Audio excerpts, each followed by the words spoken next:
제가 전에 사무엘상을 시작하면서 개관적으로 이렇게 말씀을 드린 적이 있었습니다.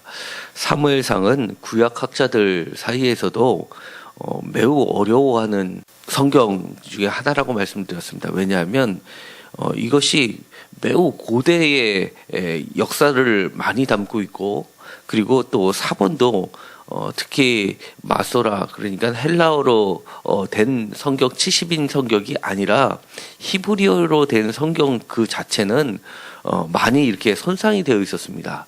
그러다 보니까 이것을 번역하는 데 있어서 70인역 성경이나 아니면 불가타라고 해서 라틴 성경으로 번역된 것을 비교해서 글자들이 지어진 부분들을 복원해서 오늘에 이르는 성경책을 구축하게 된 겁니다. 그러다 보니까 심지어 사본 중에는 이런 것들이 있습니다.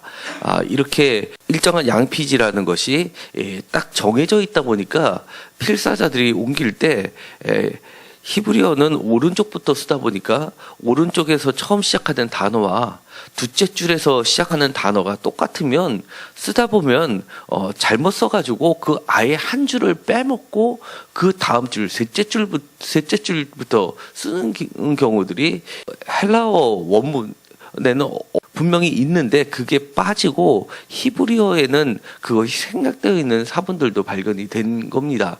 그 정도로 고대성이 짓게 되고, 그것이 바로 오늘 읽었었던 본문들 중에도 포함이 되어 있을 정도입니다. 그래서 많은 학자들이 하나님의 말씀이 워낙 한자 한자가 귀하기 때문에 그것을 복원하는데, 그리고 추론하는데 매우 조심스럽게 접근을 하는 겁니다. 그리고 그 다음 필사자들도 이것이 필사한 사람들이 실수인 것을 뻔히 아는데도 불구하고 하나님의 말씀이다 보니까 틀린 것을 그대로 고치지 않고 자기 생각대로 고치지 않고 계속 필사하는 것을 보게 됩니다. 그런 태도는 사실 우리가 지금으로서는 이해하기가 어렵지만 우리가 사실 배워야 될 태도입니다. 하나님의 말씀을 이것이 이성적으로 맞지 않다고 잘못된 거니까 내 마음대로 고치려고 하는 그 자체가 잘못된 것을 가르쳐 주는 겁니다. 우리가 이해하지 못하더라도 하나님의 말씀을 그대로 하나님의 말씀으로 받아들이려는 그런 경건한 태도는 고대로 갈수록 훨씬 더 강했던 것을 우리가 보게 됩니다. 오늘 있었던 10장에 있었던 본문들을 보면 우리가 사실은 이해하기 어려운 이야기들이 많이 포함이 되어 있습니다. 이 10장은 사무엘이 기름병을 가져다가 사울의 머리에 붓고 왕으로 세우는 모습이 적혀 있게 되는데요. 그 중에서 오늘 읽었었던 본문은 세 가지의 왕이 될 징조에 대해서 이야기를 해주는 겁니다. 2절에 보면 이렇게 이야기합니다. 첫 번째입니다. 내가 오늘 나를 떠나가다가 베냐민 경계에 셀사에 있는 라헬의 묘실을 곁에서 두 사람을 만나리니 라면서 첫 번째 징조를 이야기하게 됩니다. 라헬의 묘실이라는 것은 매우 성지 중에 하나라고 했습니다. 거기서 두 사람을 만났는데요. 그 사람이 암나기를 찾았다라고 이야기할 것이라는 첫 번째 징조입니다. 이렇게 징조를 이야기하는 것은 이것이 사람이 세우는 것이 아니라 하나님으로부터 세워졌다는 것을 나타내는 매우 중요한 징표라고 말씀을 드리고자 합니다. 이 징표는 예를 들어서 모세도 부름을 받으실 때 떨기나무에서 타지 않는 나무를 보는 것과 같이 그런 증표가 하나님으로부터 이 모든 위임이 시작됐다는 걸 나타내는 매우 중요한 사건인데요. 첫 번째는 그런 것, 두 사람을 만났는데 암나기를 찾았다라고 하는 증표입니다. 두 번째는 3절에 시작됩니다.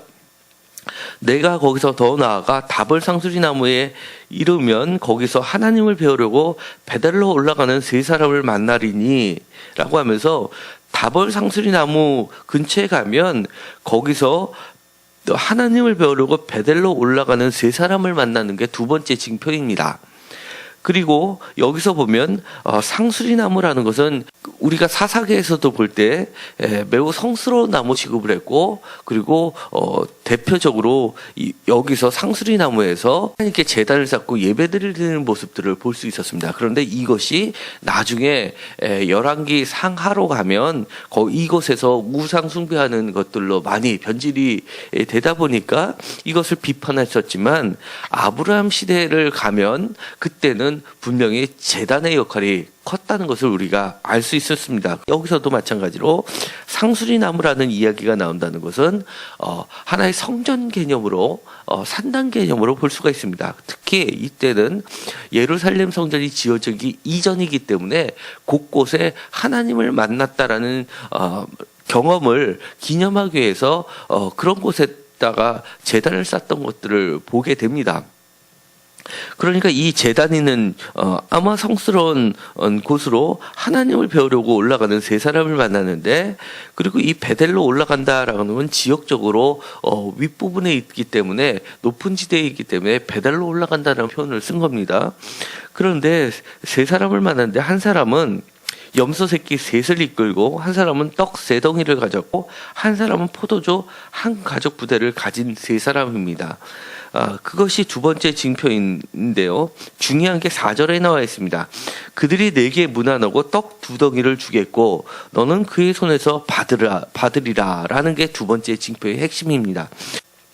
세 사람을 만나는데 이 사람이 하나님을 배우려고 가는 사람이다 보니까 그들의 손에는 염소, 떡, 포도주가 들려 있었던 겁니다. 그런데 가다 말고 이 사울을 만나서 사울한테 떡 두 덩이를 준다는 겁니다. 이것은요, 마치 아브라함이 승전하고 돌아오는데 그때 아비멜렉을 만나서 떡과 포도를 주면서 그러면서 경배를 했었던 것처럼, 사울을 보고 하나님을 배우려고 가는 사람이 사울을 보고 사울에게 제사장처럼 여겼다는 겁니다. 사울이 왕으로 세워지는 장면이 나오는데, 원어로는 멜렉이라는 단어를 쓰는 것보다도 나기드라는 단어를 쓰게 된다는 것을 여러 차례 이야기를 했는데요. 그 단어는 번역을 할 때 왕이라고 번역을 하지 않고 영도자, 새 번역에서는 10장 1절을 영도자로 세우셨다 라고 해서 왕으로 세우셨다지 않고 여기는 영도자, 지도자라고 번역을 했던 겁니다. 개혁개정에서도 마찬가지로 지도자로 삼지 않았느냐 할 때 이 지도자는 왕이 아니라 나기드라는 단어를 썼던 겁니다. 그런데 이 고대 사회에서는 사무엘만 하더라도 표현하는 단어들이 여러 가지가 나왔습니다. 우리는 선지자로 알고 있었지만 마찬가지로 이 9장에서는 사무엘을 선지자 또는 선견자, 하나님의 사람, 거룩한 사람 이런 말로 불려졌고요. 그 다음에 사무엘상 1장과 2장과 3장 초기에는 사사라는 단어를 사용해서 사무엘을 사사로서 취급을 했습니다. 그리고 대표적으로 제사장이라고도 표현을 했던 것을 우리가 기억을 합니다. 그런데 그의 태도를 보면 마치 왕의 모습을 보는 듯한 것을 보게 됩니다. 1장 18절에서는 제사장이라고 표현이 되는데 7장 15절에서는 사사라고 표현하고, 이것처럼 하나님의 제사장이면서 선지자이면서 지도자인 사람들은 우리가 생각하는 것처럼, 오늘날 생각하는 것처럼 왕의 모습도 갖고 있고, 그 다음에 군대 장관, 사사기에 나와는 구원자의 모습도 갖고 있고, 또 어떨 때는 제사장의 모습도 갖고 있고, 이렇게 여러 가지가 복합적으로 갖고 있는 겁니다. 여기서 사울을 만나서 떡을 줬다는 이야기는 사울을 왕으로 또는 지도자로 세우는데, 그를 마치 사사기에 임했었던 사사처럼 두보라가 재판장이었던 모습이기도 하고, 어떨 때는 군대 장관의 모습을 가지고 있었던 것처럼 복합적인 형태로서 그를 경배한다는 것을 이야기하는 겁니다. 그러니까 여기서도 마찬가지로 그 기원이 하나님으로부터 나오는 신적 왕이다라는 것을 드러내는 말입니다. 그 다음에 세 번째 징표가 나오는데요. 9절부터 나옵니다. 옛적 이스라엘 사람이 하나님께 가서 물으려 하면 말하기를 성견제로 가자 하였으니 지금 선지자라 하는 자를 옛적에는 성견제라 일컬었더라 라고 하는 말이 나오고요. 그 말인 구절은 사실은 가로로 되어 있습니다. 이 가로로 되어 있다는 것은 어떤 사본에는 들어있고 어떤 사본에는 들어있지 않다는 것을 이야기를 하는데요. 다음에 나오는 말이 이렇게 되어 있습니다. 5절에 그 후에 내가 하나님의 산에 이르리니 그곳에는 블레셋 사람들의 영문이 있느니라 라는 세 번째 징표를 나타내는데요. 세 번째 징표의 핵심은 선지자의 무리를 만나고 그 선지자의 무리를 만나는 순간 여호와의 영이 크게 임하여서 6절에 보면 세 사람으로 바뀐다는 겁니다. 첫 번째 징조는 두 사람을 만나서 암나귀를 찾았다라고 이야기하는 것이고, 두 번째 징표는 세 사람을 만나서 그 중에서 한 사람이 떡 2덩이를 주겠다는 것이고, 세 번째 징표는 하나님의 산에 이르려면 거기서 선지자의 무리를 만나는데 그 사람을 부는 순간 너도 하나님의 영이 마치 선지자의 무리처럼 그렇게 영이 임해서 너도 새 사람으로 바뀐다는 징표입니다. 그래서 그 사무엘이 예언도 하는 장면이 10절에 나와 있는 겁니다. 선지자의 무리의 특징은 비파와 소고와 저와 수금을 앞세우면서 예언하며 내려오는데, 이 예언이라는 것은 마치 하나의 황열공에 빠지는 것을 보게 됩니다. 그리고 비파와 소고와 저와 수금이라는 것은 예배 용품입니다. 그래서 우리가 지금 예배를 드릴 때 찬송가를 부르게 되는데요. 이 찬송가를 회중이 이렇게 부르는 것은 사실은 종교개혁 이후에서다 우리가 부르게 됐던 것이고요. 그 이전까지는 찬송가를 부르지 않았었습니다. 찬송가는 제사장들이 신의 경지에 다다르기 위해서 부르지는 찬양이었던 겁니다. 그러니까 이들도 마찬가지로 이 신의 노래를 불렀던 건데, 그렇게 음악을 들으면서 황홀공에 빠져서 하나님과 만나는 역사를 이루게 되는 겁니다. 그리고 블레셋 사람들의 영문에 이르리니라고 하는데요. 이 블레셋 사람들의 영문이라는 것이 이것은 블레셋 사람들은 높은 곳에 살고 있었습니다. 철기 문화를 갖고 있었던 사람이었기 때문에 높은 곳을 점령할 수 있었고, 그리고 방어의 효과도 있었고, 그 안에는 그 높은 곳에는 주로 산당이 있었는데, 여기서도 매우 오래된 산당이 있었던 것으로 보입니다. 그러니까 이 블레셋 사람들의 영문에 있는 산당이라는 것은 우리가 생각하는 그렇게 하나님의 성전이라기보다는 이방인들도 익히 알고 있는 그런 신령한 곳으로 볼 수가 있습니다. 그곳에서 선지자의 무리들이 제사를 지냈던 것으로 볼 수 있고요. 거기서 내려오는 선지자를 통해서 하나님의 영이 임하게 됩니다. 사실은 이 기브아 산당이라는 곳도 높은 곳이었고요. 그런 곳에서 나중에 보면 솔로몬도 1,000번제를 드리는 것을 봐서는 매우 높은 곳에는 하나님을 만날 수 있는 곳이라고 생각했었던 것들이 분명해 보입니다. 그러니까 여기서도 이 세 번째 징조를 이야기할 때 뭔가 특별한 인간의 힘으로 세워지는 왕이 아니라 하나님의 카리스마가 임했다는 것을 보여주는 징조라고 할 수 있습니다. 그런 세 가지 징조를 만나게 되면 그렇게 되면 너는 하나님이 너와 함께 하신다는 표식이 되니까 기회를 봐서 따라 행하라라고 하는 것은 왕이 될 준비를 하라라는 것을 의미하게 됩니다. 그리고 내가 내게로 내려가서 길갈로 내려가려서 번제와 화목제를 드리니라고 하는 것은 공식적인 왕의 위임식을 하겠다는 것을 이야기합니다. 길갈이라는 것은 우리가 여호수아 때도 이미 본 바와 같이 거기는 중요한 여호와의 제단이 있었던 것입니다. 길갈에서 수치들을 다 물러가게 하면서 할례를 행했던 거고 유월절 식사도 했었던 곳이었기 때문에 이 길갈은 옛부터 매우 중요한 장소였던 겁니다. 그러니까 그곳에서 번제와 화목제를 드리면서 공식적인 왕의 위임식을 할 것이고, 그리고 여기서 7일 동안 기다리라라는 것은 정황기를 몸을 정결하게 하면서 정말 하나님께 예배드릴 준비를 하라라고 하는 겁니다. 그리고 번제와 화목제를 드리라라고 이야기를 하는 겁니다.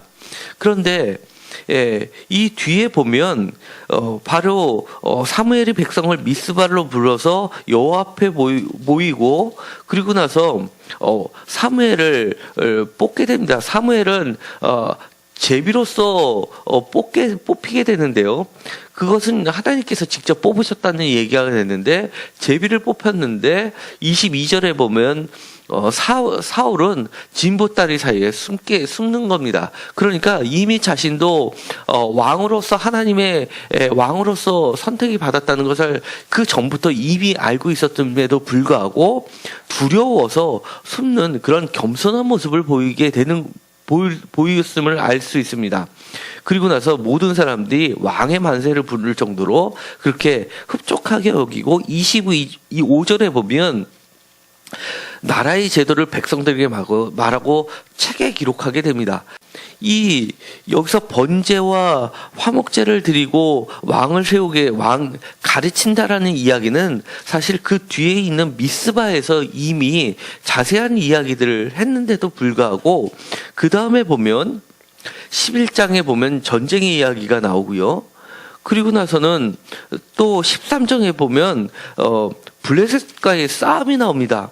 그 다음에 13장 8절에 그때 가서 정한 기한대로 이레 동안을 기다렸으나 사무엘이 길갈로 오지 아니하고라고 해서 사실은 이 8절까지 올 때는 단순한 7일이 아니라 상당한 기간이 흘렀음을 보게 되고 학자들은 아마 이게 뭔가의 착오가 있어서 이 8절에서 길갈의 사건으로서 왕위를 폐위하는 식의 이야기를 하게 된 것이 아닌가라고 추정만 할 뿐입니다. 왜냐하면 성경이 그렇게 써 있기 때문에 하나님의 말씀이기 때문에 우리의 이치하고 맞지 않는다 하더라도 이것을 버리지를 않는 것이 매우 중요한 태도인 겁니다. 제가 오늘 말씀을 전하면서 서론에서 이야기한 것처럼 이것은 우리가 이해하기는 어렵지만 그대로 가지고 있는 부분이고 오히려 그 뒤에 나와 있는 말씀들 그러니까 사무엘상 15장 22절에 보면 순종이 제사보다 낫고 듣는 것이 순양의 기름보다 나으니 하고 하면서 왕이 여호와의 말씀을 버렸으며 여호와께서 왕을 버려 왕이 되지 못하게 하셨나이다 라고 왕을 폐위하는 그 명분이 사울을 왕에서 내리게 하는 하나님의 결정적인 의지였음을 그리고 최종 판결이었음을 알 수 있게 됩니다. 그 원인이 15장에 가면 아멜렉과의 전쟁에서 3절에 가면 15장 3절에 지금 가서 아멜렉을 쳐서 그들의 소유를 남기지 말고 진멸하되 남녀와 소와 젖먹는 아회와 우양과 낙타와 나귀를 죽이라 하셨나이다 라고 명령을 했는데도 불구하고 9절에 보면 사울과 백성이 아각과 그의 양과 소의 가장 좋은 것 또는 기름진 것과 어린 양과 모든 것 좋은 것을 남기고 진멸하기를 즐겨 아니하고 가치 없고 하찮은 것만 진멸하니라 라고 하는 데서 문제의 핵심이 발단한 겁니다. 그러니까 하나님의 명령을 어기는 그 원인이 탐심이었다는 겁니다. 하나님의 명령을 어긴 것도 잘못이지만 좋은 것은 멸하지 않고 가치 없고 하찮은 것만 진멸한다라고 하는 것은 가치 없고 하찮은 것만 여호와께 돌리고 좋은 것은 내가 탈취하는 모습을 보이는 겁니다. 이때 오면 가장 하나님이 싫어하시는 것 엘리의 두 아들을 폐위할 때 하나님께서 완전한 심판을 내리실 때 것은 하나님의 것을 훔치는 모습을 보고 하나님이 결정을 내리신 겁니다. 죽이자고. 여기서도 마찬가지로 사울이 결정적으로 왕위에 폐위게 된 것은 건드려서는 안 되는 부분까지 이미 간 것을 보게 되는 겁니다. 그리고 나서 그것을 지적을 할 때 사무엘에게 이렇게 이야기합니다. 21절입니다. 다만 백성이 그 마땅히 멸할 것 중에서 가장 좋은 곳으로 길갈에서 당신의 하나님 여호와께 제사하려고 양과 소를 끌어왔나이다. 이렇게 이야기합니다. 거기서도 장소가 길갈임을 알 수가 있습니다. 이 길갈에서의 번제와 화목제는 아마 추정건데 맨 처음에 이야기했었던 7일을 기다리라, 거기서 번제와 화목제를 길갈에서 드리자라고 했었던 부분이 아마 이 부분을 이야기하는 것이 아닐까라고 추정을 하는 겁니다. 만약에 그렇다고 보면 이 중간에 있었던 이야기보다도 이 뒷부분의 이야기가 오히려 더 적합해 보이고 순서에도 맞는데 그 중간에 다른 이야기가 들어가 있는 것으로 보는 겁니다. 매우 사울의 이야기는 고대에 있기 때문에 여러 가지 전승들이 내려오고 그 전승 하나하나가 다 하나님의 말씀으로 내려오다 보니까 이것을 편집하는 사람이 어떤 하나도 내 이치에 맞지 않다고 버릴 수가 없고 하나님의 경전을 거룩하고 두려운 마음으로 다 넣게 된 겁니다.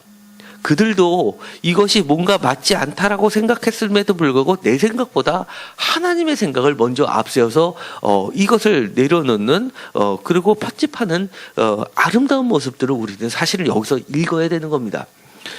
그렇게 되면 여기서 보면 이 번제와 화목제는 사실은 하나님의 것을 아주 하찮고 진멸하는 것, 하찮고 그 다음에 이를 가치 없는 것으로 드리면서 마치 그것이 좋은 것으로 드리는 것처럼 거짓말까지 하는 것을 보게 됩니다. 그러자 이 사무엘이 그것을 지적을 하는 겁니다. 하나님께서 이렇게 이야기하신 겁니다. 17절입니다. 사무엘이 이르되 왕이 스스로 작게 여길 그때에 이스라엘 지파의 머리가 되지 아니하셨나이까. 여호와께서 왕에게 기름을 부어 이스라엘 왕을 삼으시고라고 되어 있습니다. 그러니까 스스로 작게 여길 때, 그러니까 자신이 뽑혔음에도 자기는 무서워서 두려워서 숨을 때, 그때 하나님은 사울의 그 겸손한 마음을 들어서 선택하셔서 그를 왕으로 세워주셨고, 그가 부족함에도 불구하고 세 가지 징표로서 그 신적 기원이 하나님으로부터 출발했다는 것을 알려주시고, 그리고 그를 이끌어줘서 여러 전쟁에서 승리를 하게 하셨음에도 불구하고 그가 이제는 승리를 거듭하고 나니까 자신이 마치 하나님이 된 것처럼 하나님의 것을 탈취하고 이제는 선지자를 인간으로 취급하고 그든 모를 것이다 생각하고 감언이설로 막 속이는 겁니다.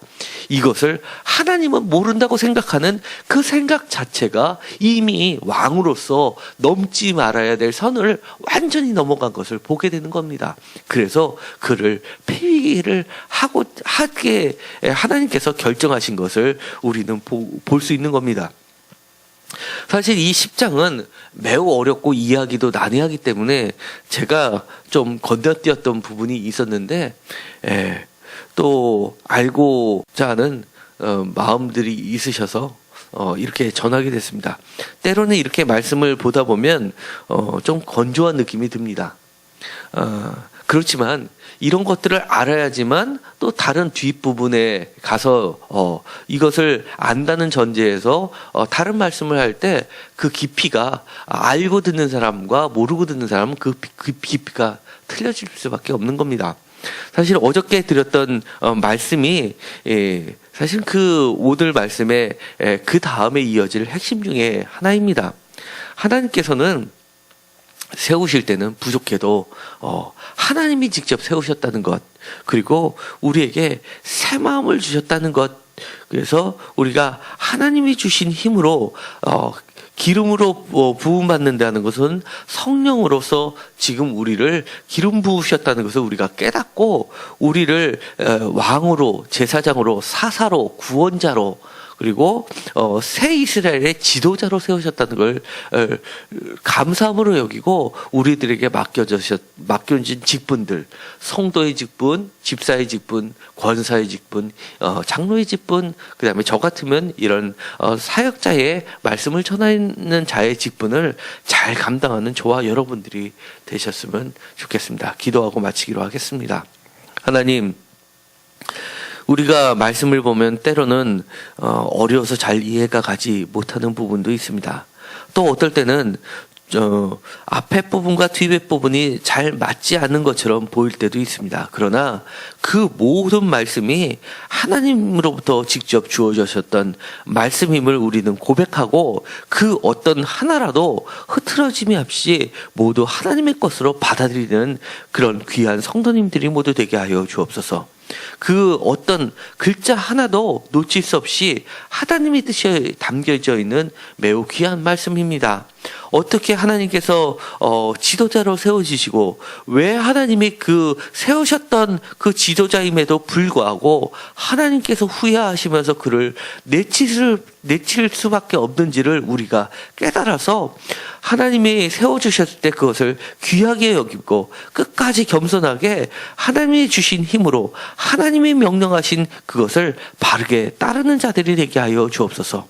우리들이 하나님의 은혜를 잊어버리고 마치 성공하는 그것을 쫓아가면서 내가 하나님이 된 것처럼 착각해서 하나님의 것으로 돌려야 될 귀한 것을 내 것으로 취하고 하나님의 것은 가치 없고 더러운 것으로 하나님께 드리는 그리고 진멸하는 그런 자가 되지 않게 하여 주옵소서. 하나님은 우리가 여러 가지를 보았을 때 많은 잘못도 덮어주셨던 하나님입니다. 그런데도 불구하고 넘지 말아야 되는 선을 넘지 않게 하여 주옵소서. 우리가 잘못이 있을 때마다 이렇게 사무엘을 옆에 두셔서 그 잘못을 깨우쳐 주시고 말씀을 읽을 때마다 우리의 잘못이 드러나게 하여 주셔서 그 잘못이 들려졌을 때 그것을 핑계하고 그 다음에 덮어버리는 것이 아니라 하나님 앞에 내어놓고 회개하는 자들이 되게 하여 주옵소서.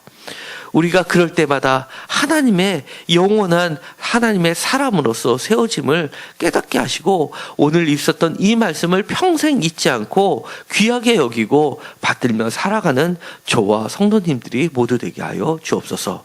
예수님의 이름으로 기도드렸습니다. 아멘.